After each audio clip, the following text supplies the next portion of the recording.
The Mark of the Beast by Rudyard Kipling. Your gods and my gods to you, or I know which are the stronger. East of Suez, some hold, the direct control of Providence ceases, man being there handed over to the power of the gods and devils of Asia, and the Church of England Providence only exercising an occasional and modified supervision in the case of Englishmen. This theory accounts for some of the more unnecessary horrors of life in India. It may be stretched to explain my story. My friend Strickland of the police, who knows as much of natives of India as is good for any man, can bear witness to the facts of the case. Dumois, our doctor, also saw what Strickland and I saw. The inference which he drew from the evidence was entirely incorrect. He is dead now. He died in a rather curious manner, which has been elsewhere described. When Fleet came to India, he owned a little money and some land in the Himalayas, near a place called Dharamsala. Both properties had been left him by an uncle, and he came out to finance them. He was a big, heavy, genial, and inoffensive man. His knowledge of natives was, of course, limited, and he complained of the difficulties of the language. He rode in from his place in the hills to spend New Year in the station, and he stayed with Strickland. On New Year's Eve there was a big dinner at the club, and the night was excusably wet. When men foregather from the uttermost ends of the empire, they have a right to be riotous. The frontier had sent down a contingent o Catch-em-alive-os who had not seen 20 white faces for a year, and were used to ride 15 miles to dinner at the next fort at the risk of a Khyber bullet where their drinks should lie. They profited by their new security, for they tried to play pool with a curled-up hedgehog found in the garden, and one of them carried the mark around the room in his teeth. Half a dozen planters had come in from the south and were talking horse to the biggest liar in Asia, who was trying to cap all their stories at once. Everybody was there, and there was a general closing up of ranks and taking stock of our losses in dead or disabled that had fallen during the past year. It was a very wet night, and I remember that we sang Auld Lang Syne with our feet in the Polo Championship Cup and our heads among the stars, and swore that we were all dear friends. Then some of us went away and annexed Burma, and some tried to open up the Sudan and were opened up by fuzzies and that cruel scrub outside Swakim, and some found stars and medals, and some were married, which was bad, and some did other things which were worse, and the others of us stayed in our chains and strove to make money on insufficient experiences. Fleet began the night with sherry and bitters, drank champagne steadily up to dessert, then raw, rasping Capri with all the strength of whiskey, took Benedictine with his coffee, 4 or 5 whiskeys and sodas to improve his pool strokes, beer and bones at 2:30, winding up with old brandy. Consequently, when he came out, at 3:30 in the morning, into 14 degrees of frost, he was very angry with his horse for coughing, and tried to leapfrog into the saddle. The horse broke away and went to his stables, so Strickland and I formed a guard of dishonor to take Fleet home. Our road lay through the bazaar, close to a little temple of Hanuman, the monkey god, who is a leading divinity worthy of respect. All gods have good points, just as have all priests. Personally, I attach much importance to Hanuman and am kind to his people, the great gray apes of the hills. One never knows when one may want a friend. There was a light in the temple, and as we passed, we could hear voices of men chanting hymns. In a native temple, the priests rise at all hours of the night to do honor to their god. Before we could stop him, Fleet dashed up the steps, patted 2 priests on the back, and was gravely grinding the ashes of his cigar butt into the forehead of the red stone image of Hanuman. Strickland tried to drag him out, but he sat down and said solemnly, "See that? Mark of the Beast. I made it. Isn't it fine?" In half a minute the temple was alive and noisy, and Strickland, who knew what came of polluting gods, said that things might occur. He, by virtue of his official position, long residence in the country, and weakness for going among the natives, was known to the priests, and he felt unhappy. Fleet sat on the ground and refused to move. He said that good old Hanuman made a very soft pillow. Then, without any warning, a silver man came out of a recess behind the image of the god.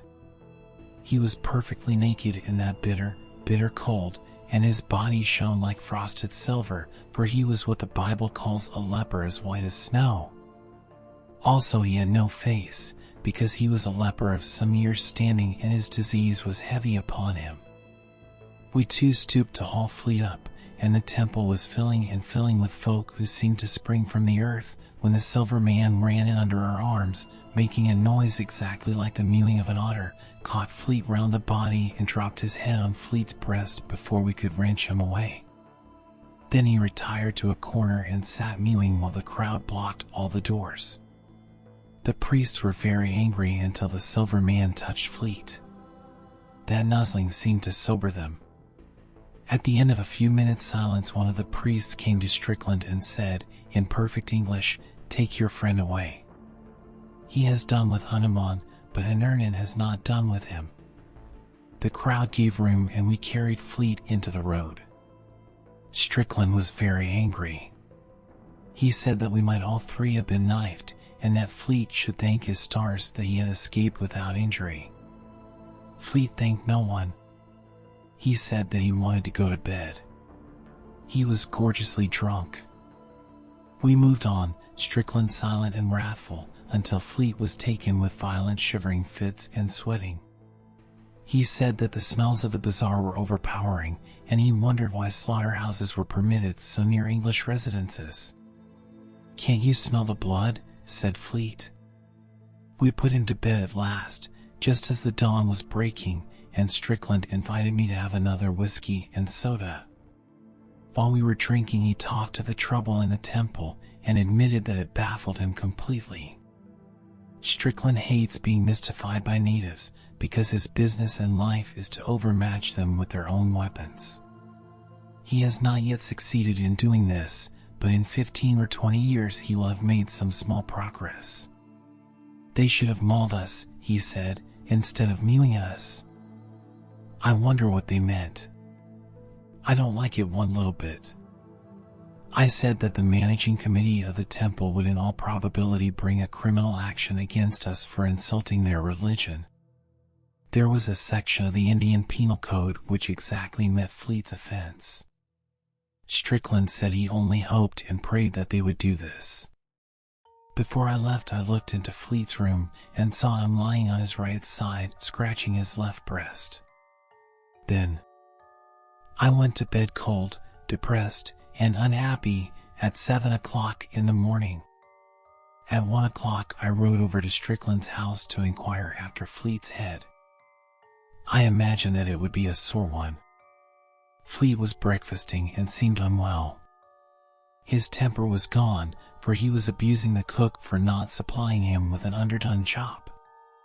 A man who can eat raw meat after a wet night is a curiosity.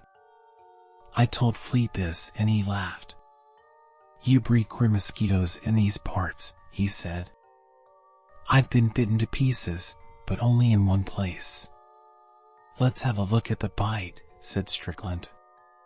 "It may have gone down since this morning." While the chops were being cooked, Fleet opened his shirt and showed us, just over his left breast, a mark, the perfect double of the black rosettes, the 5 or 6 irregular blotches arranged in a circle on a leopard's hide. Strickland looked and said, "It was only pink this morning. It's grown black now." Fleet ran to a glass. "By Jove," he said, "this is nasty." "What is it?" We could not answer. Here the chops came in, all red and juicy, and Fleet bolted 3 in a most offensive manner. He ate on his right grinders only, and threw his head over his right shoulder as he snapped the meat.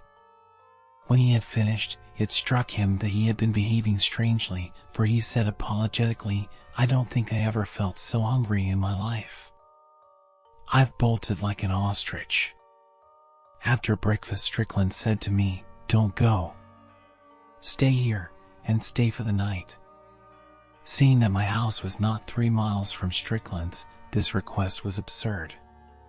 But Strickland insisted, and was going to say something when Fleet interrupted by declaring in a shamefaced way that he felt hungry again. Strickland sent a man to my house to fetch over my bedding and a horse, and we three went down to Strickland's stables to pass the hours until it was time to go out for a ride. The man who has a weakness for horses never wearies of inspecting them, and when two men are killing time in this way, they gather knowledge and lies the one from the other. There were 5 horses in the stables, and I shall never forget the scene as we tried to look them over. They seemed to have gone mad. They reared and screamed and nearly tore up their pickets. They sweated and shivered and lathered and were distraught with fear. Strickland's horses used to know him as well as his dogs, which made the matter more curious.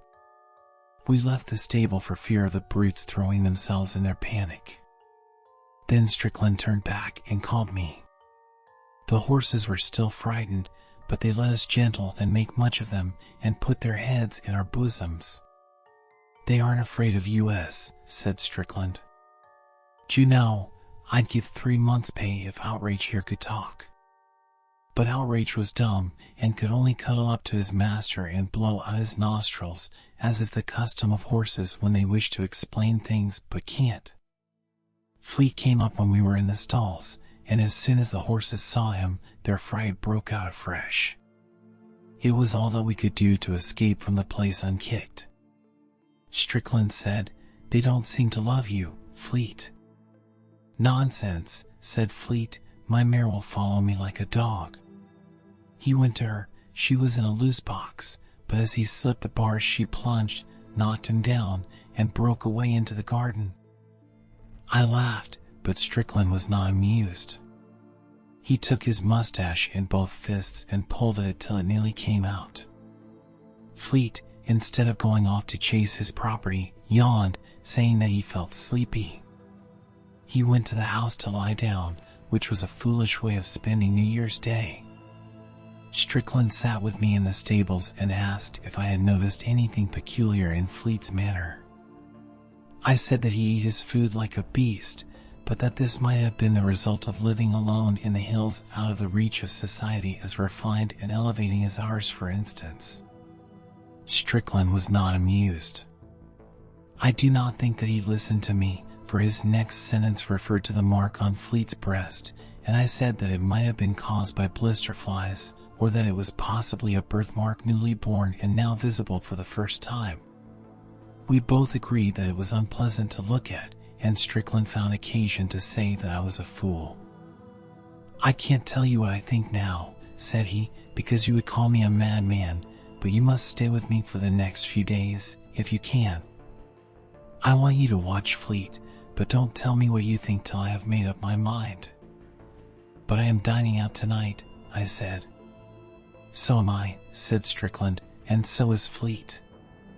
At least if he doesn't change his mind." We walked about the garden smoking, but saying nothing because we were friends, and talking spoils good tobacco till our pipes were out. Then we went to wake up Fleet. He was wide awake and fidgeting about his room. "I say, I want some more chops," he said. "Can I get them?" We laughed and said, "Go and change. The ponies will be round in a minute." "All right," said Fleet. "I'll go when I get the chops underdone ones. Mind," he seemed to be quite in earnest. It was 4 o'clock, and we had had breakfast at 1. Still, for a long time, he demanded those underdone chops. Then he changed into riding clothes and went out into the veranda. His pony, the mare had not been caught, would not let him come near. All 3 horses were unmanageable mad with fear, and finally Fleet said that he would stay at home and get something to eat. Strickland and I rode out wondering. As we passed the temple of Hanuman, the silver man came out and muted us. "He is not one of the regular priests at the temple," said Strickland. "I think I should peculiarly like to lay my hands on him." There was no spring in our gallop on the racecourse that evening. The horses were stale and moved as though they had been ridden out. "The fright after breakfast has been too much for them," said Strickland. That was the only remark he made through the remainder of the ride. Once or twice I think he swore to himself, but that did not count. We came back in the dark at 7 o'clock and saw that there were no lights in the bungalow. "Careless ruffians my servants are," said Strickland. My horse reared at something on the carriage drive, and Fleet stood up under its nose. "What are you doing, groveling about the garden?" said Strickland. But both horses bolted and nearly threw us. We dismounted by the stables and returned to Fleet, who was on his hands and knees under the orange bushes. "What the devil's wrong with you?" said Strickland. Nothing in the world," said Fleet, speaking very quickly and thickly. "I've been gardening, botanizing, you know. The smell of the earth is delightful. I think I'm going for a long walk all night." Then I saw that there was something excessively out of order somewhere, and I said to Strickland, "I am not dining out." "Bless you," said Strickland. "Here, Fleet, get up. You'll catch fever there. Come into dinner and let's have the lamps lit. We all dine at home." Fleet stood up unwillingly and said, No lamps. It's much nicer here. Let's dine outside and have some more chops, lots of 'em, and underdone bloody ones with gristle. Now a December evening in northern India is bitterly cold, and Fleet's suggestion was that of a maniac. "Come in," said Strickland sternly. "Come in at once." Fleet came, and when the lamps were brought, we saw that he was literally plastered with dirt from head to foot. He must have been rolling in the garden. He shrank from the light and went to his room. His eyes were horrible to look at. There was a green light behind them, not in them, if you understand, and the man's lower lip hung down. Strickland said, "There's going to be trouble, big trouble tonight. Don't you change your writing things." We waited and waited for Fleet's reappearance and ordered dinner in the meantime. We could hear him moving about his own room, but there was no light there.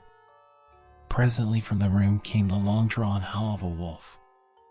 People write and talk lightly of blood running cold and hair standing up and things of that kind. Both sensations are too horrible to be trifled with. My heart stopped as though a knife had been driven through it, and Strickland turned as white as the tablecloth. The howl was repeated, and was answered by another howl far across the fields. That set the gilded roof on the horror. Strickland dashed into Fleet's room. I followed, and we saw Fleet getting out of the window.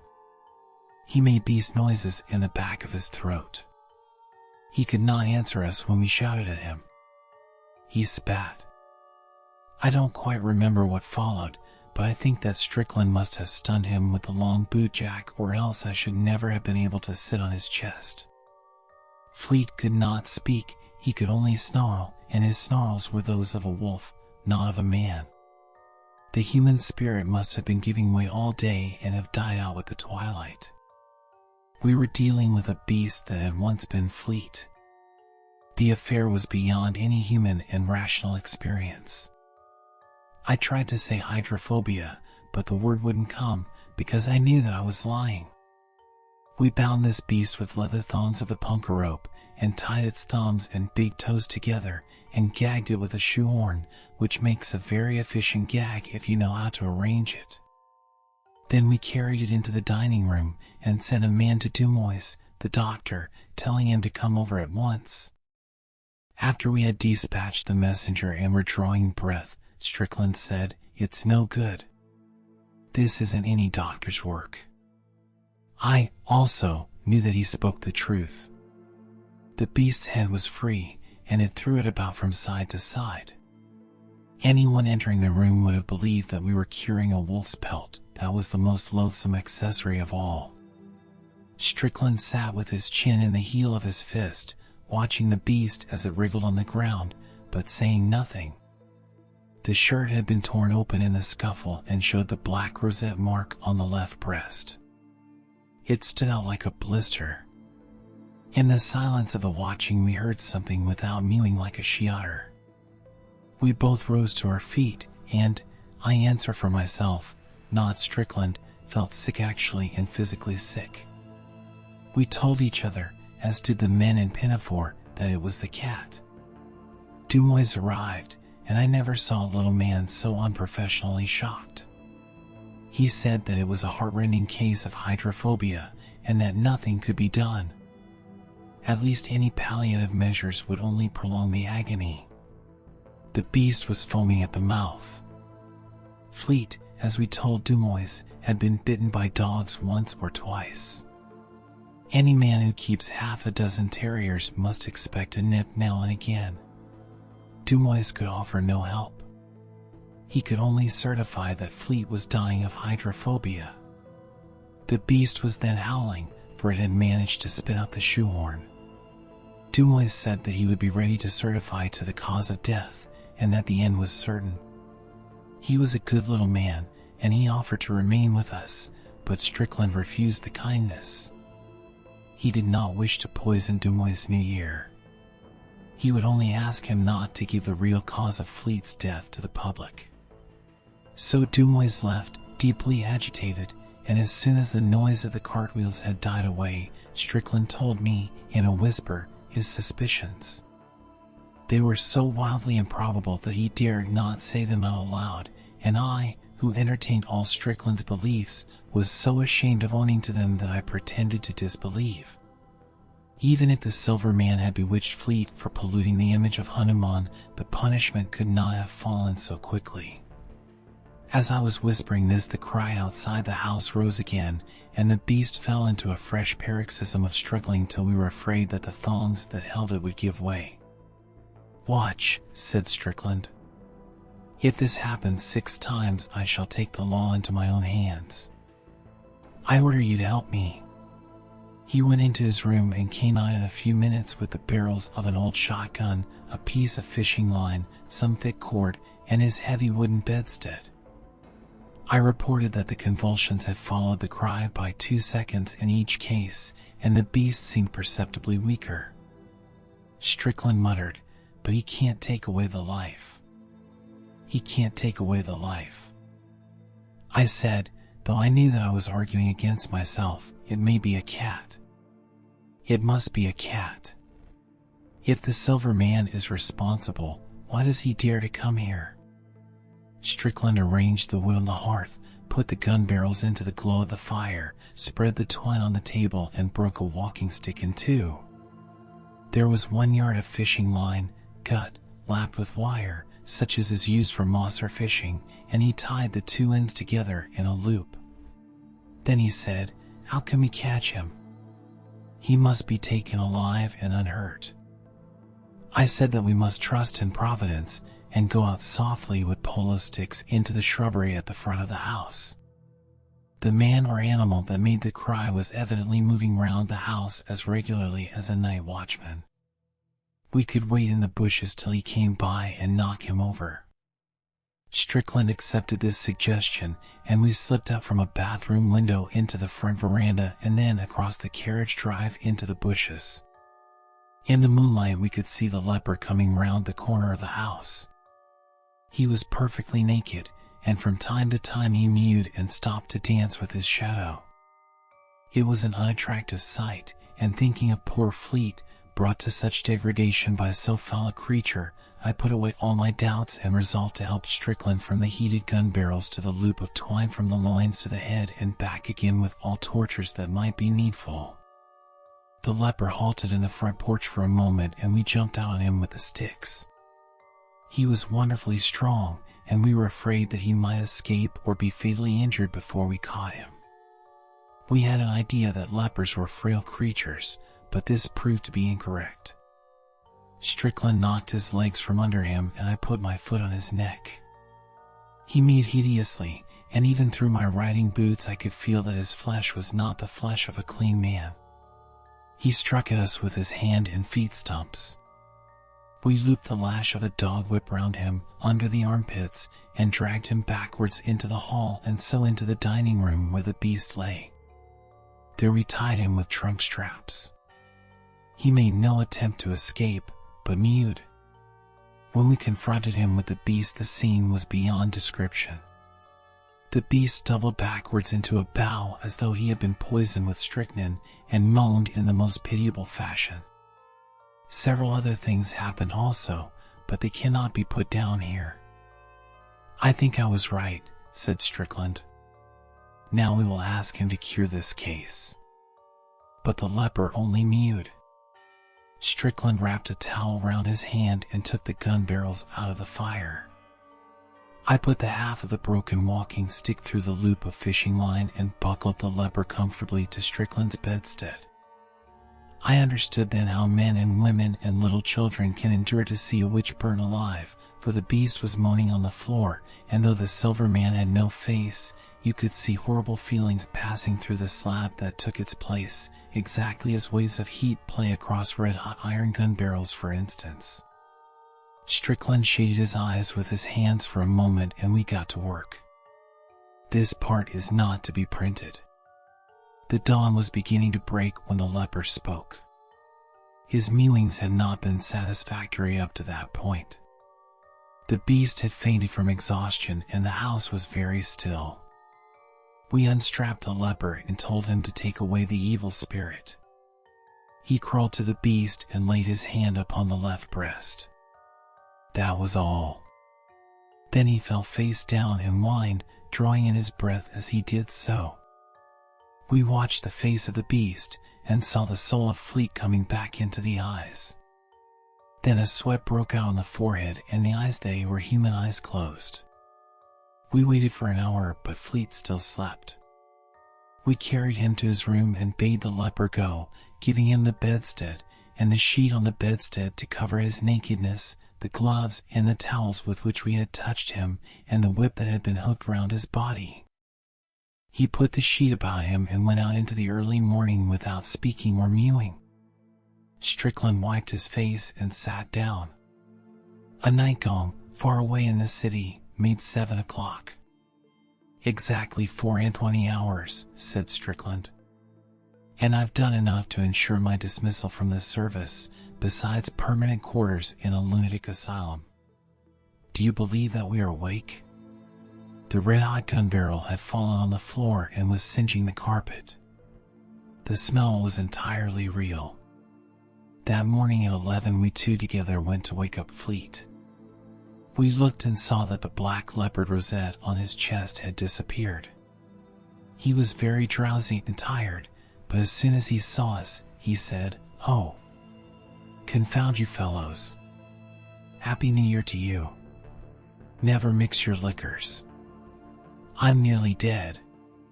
Thanks for your kindness, but you're over time," said Strickland. "Today is the morning of the 2nd. You slept the clock round with a vengeance." The door opened and little Dumoise put his head in. He had come on foot and fancied that we were leaving out Fleet. "I've brought a nurse," said Dumoise. "I suppose that she can come in for what is necessary." "By all means," said Fleet cheerily, sitting up in bed. "Bring on your nurses." Dumoise was dumb. Strickland let him out and explained that there must have been a mistake in the diagnosis. Dumoise remained dumb and left the house hastily. He considered that his professional reputation had been injured and was inclined to make a personal matter of the recovery. Strickland went out too. When he came back, he said that he had been to call on the temple of Hanuman to offer redress for the pollution of the god, and had been solemnly assured that no white man had ever touched the idol and that he was an incarnation of all the virtues laboring under a delusion. "What do you think?" said Strickland. I said, "There are more things." But Strickland hates that quotation. He says that I have worn it threadbare. One other curious thing happened which frightened me as much as anything in all the night's work. When Fleet was dressed, he came into the dining room and sniffed. He had a quaint trick of moving his nose when he sniffed. "Horrid doggy smell, here," said he. "You should really keep those terriers of yours in better order. Try sulphur, Strick." But Strickland did not answer. He caught hold of the back of a chair and, without warning, went into an amazing fit of hysterics. It is terrible to see a strong man overtake him with hysteria. Then it struck me that we had fought for Fleet's soul with the silver man in that room, and had disgraced ourselves as Englishmen forever, and I laughed and gasped and gurgled just as shamefully as Strickland, while Fleet thought that we had both gone mad. We never told him what we had done. Some years later, when Strickland had married and was a church-going member of society for his wife's sake, we reviewed the incident dispassionately, and Strickland suggested that I should put it before the public. I cannot myself see that this step is likely to clear up the mystery, because, in the first place, no one will believe a rather unpleasant story, and, in the second, it is well known to every right-minded man that the gods of the heathen are stone and brass, and any attempt to deal with them otherwise is justly condemned. Thank you for watching. Please like and subscribe and press the bell icon to get new video updates.